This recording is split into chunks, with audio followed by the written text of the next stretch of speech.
dalamnya partai seperti apa saja. Partai-partai seperti apa saja.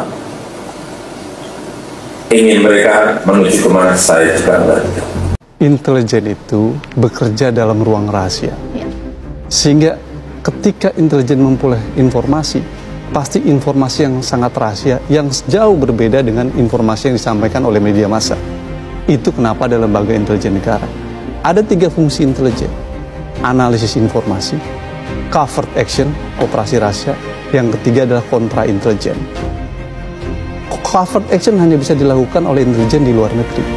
Kontra intelijen hanya bisa dilakukan untuk menghadapi infiltrasi intelijen dari luar negeri ke dalam negeri.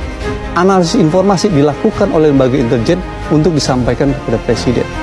Dalam 3 fungsi intelijen tersebut, intelijen hanya bisa bekerja 3 itu untuk tujuan menghadapi ancaman terhadap keamanan nasional.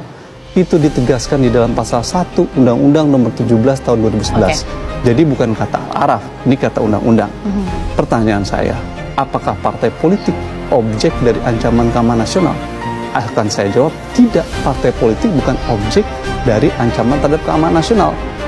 Karena partai politik adalah elemen penting dari demokrasi yang dia tidak bisa menjadi bagian untuk dalam kerja-kerja operasi rahasia atau penguasaan informasi tadi. Presiden bukan hanya tidak boleh memperoleh informasi tentang partai politik intelijen, menyampaikannya tidak boleh, memperolehnya juga tidak boleh.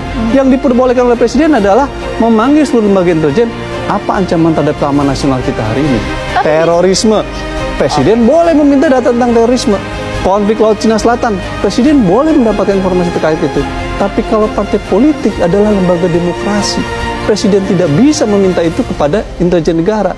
Kalau presiden sebagai kepala negara ingin meminta tentang partai politik, presiden panggil semua pimpinan partai politik, presiden panggil KPU, dan lain sebagainya. Kalau presiden nanya ke intelijen, itu berarti presiden sedang ingin memerintahkan, gue lakukan operasi intelijen dong, terkait data-data rahasia yang ada di dalam partai politik, kasih ke gue yang nggak ada di media.